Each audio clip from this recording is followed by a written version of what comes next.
Hello everyone अस्सलामु अलैकुम welcome back to my channel Lutfa village cooking. तो आज আপনাদের তৈরি করে দেখাবো ডিমের চপ। তো ডিমের চপ তৈরি করতে গেলে কিন্তু অনেক রকম প্রবলেম ফেস করতে হয়, পারফেক্ট স্বাদ আসে না বা অনেক সময় ভাজার সময় ভিতরে তেল ঢুকে যায়। তো সব সমস্যার সমাধান নিয়ে আজকের ভিডিওটা আমি তৈরি করেছি। আর এটাতে কিন্তু এটাকে মাস জুড়ে ফ্রোজেন করার পদ্ধতিও তোমাদের আমি দেখিয়ে দেব।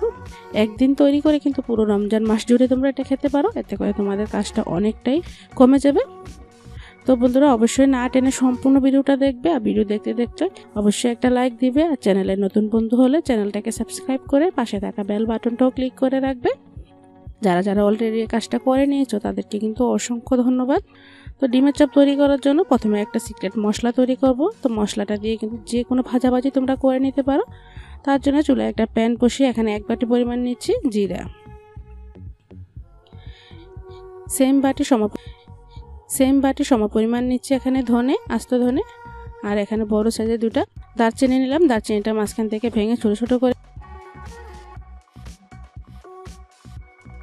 তারপর এখানে হাফ চামচ নিচ্ছি গোলমরিচ। এখানে কালো গোলমরিচ ইউজ করেছি, চাইলে কিন্তু সাদাটাও এখানে ইউজ করতে পারো। তো এখন আমি এটাকে একটু ভেজে নিব। যেহেতু মশলাটা যাতে পুড়ে না যায় তাই লো ফ্লেমে এটাকে একটু ভেজে নিতে হবে। এটাকে কিন্তু কয়েক মিনিট ভেজে নিতে হবে। তো যখনই কিন্তু এটা ভাজা হবে তখনই খুব সুন্দর একটা স্মেল আসবে, তখনই বুঝবে যে এটা পারফেক্টভাবে ভাজা হয়ে গেছে। তারপর এটাকে নামিয়ে নিতে হবে। তো বন্ধুরা নামিয়ে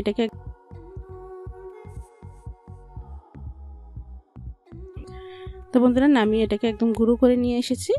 তো দেখো গুঁড়োটা কিন্তু এরকম হয়েছে। তো এটা কিন্তু রমজান মাসে যে কোনো ইফতারি আইটেমের সাথে কিন্তু তোমরা এটা ইউজ করতে পারো, এতে করে স্বাদটা খুবই ভালো আসবে। তো এটাকে আমি কিন্তু সংরক্ষণ করে রাখবো এরকম একটা কাঁচের জার। প্রথমে একটা ব্যাটার তৈরি করে নেব। তার জন্য এখানে হাফ কাপ পরিমাণ নিচ্ছি বেসন।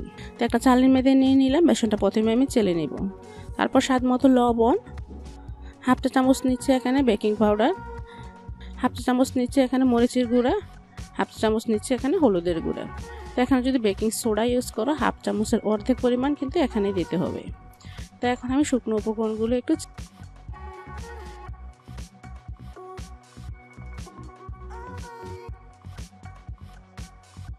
চেলে যদি ব্যাটারটা তৈরি করো, ব্যাটারটা কিন্তু খুবই স্মুথ হবে আর কোনো রকম লাম্পস থাকবে না। তো দেখো এটা কিন্তু চালা হয়ে গেছে। এক্সট্রা উপরের বাড়তি অংশগুলো আমি ফেলে দিব।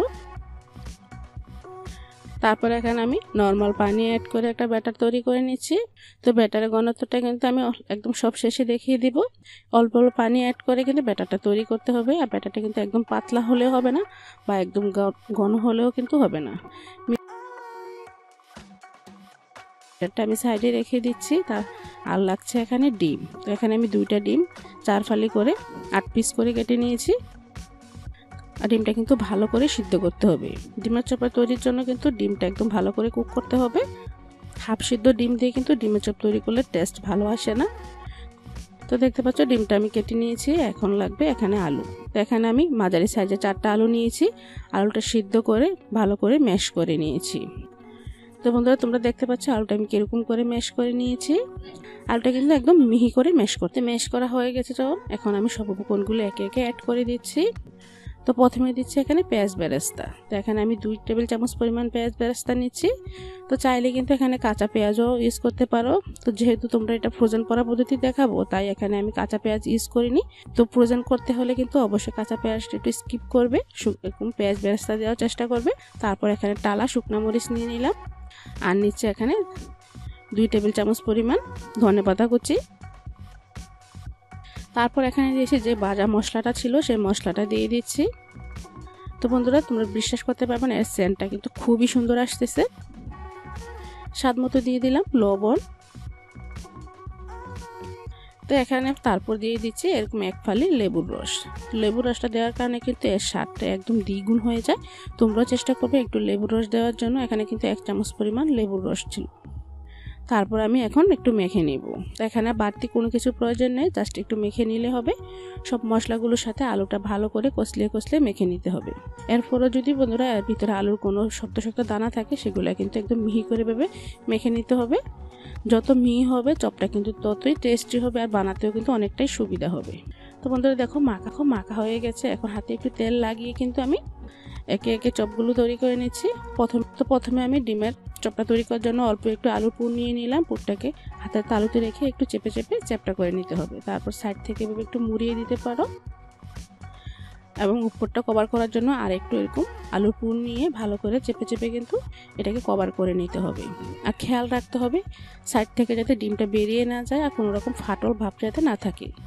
তো যদি ফাটল ভাব থাকে তাহলে কিন্তু ভাজার সময় অনেক সময় ভেঙে যেতে পারে বা ফ্রোজেন করার পরও কিন্তু এটা ভেঙে যেতে পারে। তাই চেষ্টা করবে যাতে আঠালো হয় আর যাতে কোনো রকম ফাটল দাগ না থাকে, খুব ভালো করে এটাকে কভার করার জন্য। তো দেখো একটা তৈরি হয়ে গেছে। আজকে কিন্তু আমি একটু বড় সাইজের করে তৈরি করছি, চাইলে কিন্তু এর থেকে ছোট করে কিন্তু তোমরা তৈরি করতে পারো। তো বন্ধুরা আরেকটা তোমাদের তৈরি করে দেখাচ্ছি। প্রথমে একটু আলুর পুর নিয়ে চ্যাপটা করে তারপর উপর থেকে আবারও দিয়ে দিচ্ছি। তো বন্ধুরা এরকম সহজ আরও অনেক নাস্তার রেসিপি কিন্তু আমার চ্যানেলে দেওয়া আছে। তো স্মার্ট গৃহিণীদের কিন্তু সময় বাঁচাতে কীভাবে এগুলো ফ্রোজেন করে রাখতে হয় মাস জুড়ে বা বছর জুড়ে, সেগুলো কিন্তু আমার ভিডিওতে দেওয়া আছে, চাইলে তোমরা দেখে নিতে পারো। পুরো রমজান মাসের প্রস্তুতির জন্য কিন্তু এখন আমি ভিডিওগুলো তোমাদের তৈরি করে দেখাচ্ছি। তো দেখো একে একে কিন্তু আমি সবগুলো এভাবে তৈরি করে নিচ্ছি। সবগুলো তৈরি করা হয়ে গেছে। এই পর্যায়ে কিন্তু তোমরা চাইলে ফ্রোজেন করতে পারো। ফ্রোজেন কিভাবে করবে, একটা এয়ারটাইট বক্সের মধ্যে কিন্তু তোমরা নরম কাপড় বা টিস্যু দিয়ে ভালো করে সারিভাবে একদম সাজিয়ে সাজিয়ে কিন্তু স্টেপ বাই স্টেপ রেখে কিন্তু এটা ফ্রিজে রাখতে পারো, ডিপ ফ্রিজে। তো যখনই তৈরি করবে আর আধ ঘন্টা আগে নামিয়ে কিন্তু ঝটপট এটাকে ভেজে নিতে পারো। তো আজকে আমি ফ্রোজেন করছি না, তোমাদের শুধু বলে দিচ্ছি। আর আমি এগুলাকে আজকে ভেজে নিব। তার জন্য চুলায় একটা প্যান বসিয়ে তেলটা গরম হতে দিয়েছি। তেলটা যখন গরম হবে 1 চামচ পরিমাণ তেল এনে আমি ব্যাটারে দিয়ে দিলাম। গরম তেল যদি ব্যাটারে দেওয়া হয় তাহলে কিন্তু আলুর চপ, বেগুনি বা ডিমের চপ যেটাই তৈরি করে এটা কিন্তু অনেকক্ষণ পর্যন্ত মুচমুচে থাকবে।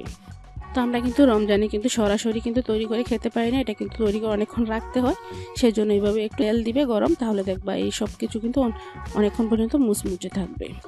তারপর একটা আমি ভালো করে ব্যাটার নিয়ে এক্সট্রা ব্যাটারটা ফেলে কিন্তু সরাসরি তেলে দিয়ে দিচ্ছি। তেলের হিটটা কিন্তু মিডিয়াম টু লো ফ্লেমে রেখেই নাস্তাগুলো ভাজতে হবে। হাই ফ্লেমে ভাজলে কিন্তু উপর থেকে কালার চলে আসবে, ভিতর থেকে কিন্তু ভালো করে কুক হবে না, সেক্ষেত্রে খেতেও কিন্তু ভালো লাগবে না। আর যেহেতু এটা অনেকক্ষণ পর্যন্ত ক্রিস্পি রাখতে হবে, চাই মিডিয়াম টু লো ফ্লেমেই কিন্তু নাস্তাটা ভাজতে হবে, তাহলে কিন্তু খুব মুচমুচেও থাকবে অনেকক্ষণ পর্যন্ত, 1 থেকে 1.5 ঘন্টা পর্যন্ত। তো দেখতে পাচ্ছ এটা কিন্তু খুব সুন্দর কালারও চলে আসতেছে এবং অনেকটাই কিন্তু ফুলে ডাবল হয়ে গিয়েছে। তো বন্ধুরা তোমাদের কাছে একটা রিকোয়েস্ট রইলো, ভিডিও দেখতে দেখতে যদি একটু ভালো লাগে প্লিজ বন্ধুরা একটা লাইক দিতে কিন্তু ভুলবে না। তোমাদের বোঝার সুবিধার্থে কিন্তু আমি অনেক কষ্ট করে ভিডিওগুলো তৈরি করি যাতে তোমাদের একটু হেল্পফুল হয়।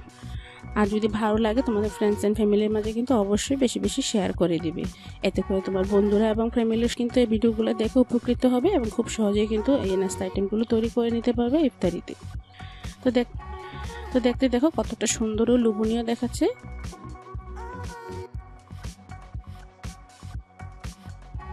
এটা শেয়ার করছি, ভিতরটা দেখো কতটা পারফেক্ট হয়েছে। তো দেখো কত সুন্দর হয়েছে।